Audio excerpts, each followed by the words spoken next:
പൗരത്വ നിയമ ഭേദഗതിക്കെതിരായ ഹർജികൾ സുപ്രീംകോടതി ചൊവ്വാഴ്ച പരിഗണിക്കും. CPI, മുസ്ലിം ലീഗ്, DYFI അടക്കമുള്ള സംഘടനകൾ നൽകിയ 237 ഹർജികളിലാണ് വിശദവാദം കേൾക്കുക. ലോക്സഭാ തെരഞ്ഞെടുപ്പ് അടുത്തിരിക്കെ വിജ്ഞാപനം പുറപ്പെടുവിച്ചതിൽ അസ്വാഭാവികതയുണ്ട് എന്നാണ് ഹർജിക്കാരുടെ വാദം.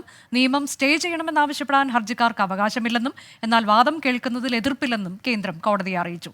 അതിനിടെ പൗരത്വ ഭേദഗതി നിയമത്തിൽ ആശങ്കയറിയിച്ച US-ന് ഇന്ത്യൻ വിദേശകാര്യ മന്ത്രാലയത്തിന്റെ മറുപടി. പൗരത്വ ഭേദഗതി നിയമം ഇന്ത്യയുടെ ആഭ്യന്തര കാര്യമെന്ന് വിദേശകാര്യ വക്താവ് രൺധീർ ജയ്സ്വാൾ പ്രതികരിച്ചു. The CA is about giving citizenship, not about taking away citizenship. So this must be underlined. It addresses the issue of statelessness, provides human dignity and supports human rights. As regards the US State Department's statement on the implementation of CA, and there have been comments made by several others, we are of the view that it is misplaced, misinformed and unwarranted. India's constitution guarantees freedom of religion to all its citizens. There are no grounds for any concern or treatment of minorities.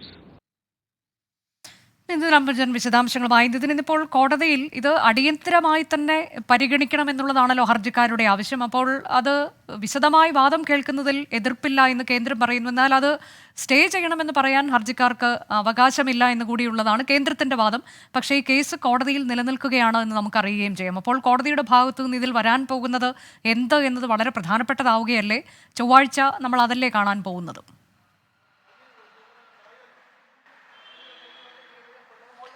തീർച്ചയായും അനുജ, കോടതിയുടെ ഭാഗത്തു നിന്നും എന്ത് തീരുമാനം ഉണ്ടാകുമെന്നത് ഏറെ നിർണായകമാണ്. കാരണം DYFI അതോടൊപ്പം മുസ്ലിം ലീഗ്, CPI തുടങ്ങിയ സംഘടനകൾ നൽകിയ അപേക്ഷ പരിഗണിച്ച കോടതി, സുപ്രീം കോടതി ചൊവ്വാഴ്ച ഒരു വിശദവാദം കേൾക്കാം. 237 ഹർജികളിൽ വിശദവാദം കേൾക്കാമെന്നാണ് അറിയിച്ചിരിക്കുന്നത്.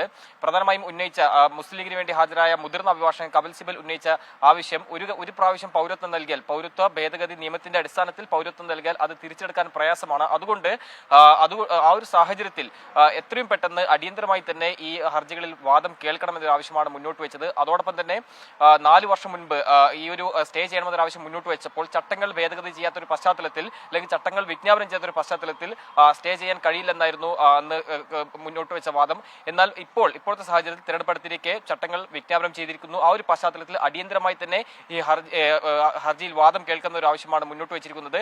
അതേസമയം കേസക്കാരന് വേണ്ടി ഹാജരായ സോളിസിറ്റർ മുന്നോട്ട് വെച്ചത് ഈ ഒരു പൗരത്വ നിയമത്തിൽ അടിയന്തരമായി തന്നെ സ്റ്റേ ചെയ്യാൻ കഴിയില്ല, അല്ലെങ്കിൽ ഹർജിക്കാരുടെ ആവശ്യം പരിഗണിച്ച് സ്റ്റേ ചെയ്യാൻ കഴിയില്ല എന്നൊരു ആവശ്യമാണ്, അല്ലെങ്കിൽ അത്തരമൊരു ആവശ്യം ഇന്ന് സുപ്രീം കോടതി മുന്നോട്ട് വെച്ചു. അതിന് ഹർജിക്കാർക്ക് അവകാശമില്ല എന്നാണ് ഇന്ന് കേന്ദ്ര സർക്കാരിന് വേണ്ടി ഹാജരായ സോളിസിറ്റർ ജനറൽ സുപ്രീം കോടതിയിൽ മുന്നോട്ട് വെച്ച ചൂണ്ടിക്കാട്ടിയ കാര്യം. എന്തായാലും ഇതിലെല്ലാം തന്നെ ഒരു വിശദമായ വാദം കേൾക്കുമെന്നത് ഇപ്പോൾ കോടതി തീരുമാനിച്ചിട്ടുണ്ട്. അതിനുശേഷം മാത്രമേ ഒരു നിർണായക തീരുമാനം ഉണ്ടാവുകയുള്ളൂ. അതിനിടയിലാണ് ഇപ്പോൾ പൗരത്വ നിയമത്തിൽ ആശങ്ക അറിയിച്ച അമേരിക്കയ്ക്ക് ഇപ്പോൾ ഇന്ത്യ മറുപടി നൽകിയിരിക്കുന്നത്.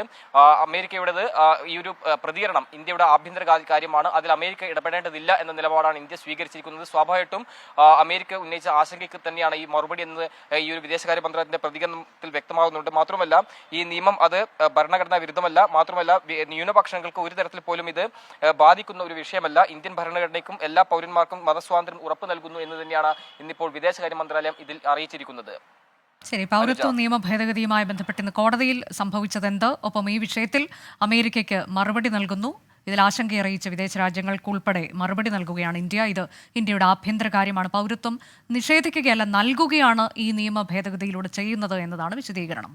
കൂടുതൽ വാർത്തകൾ ഇടവേളയ്ക്ക് ശേഷം.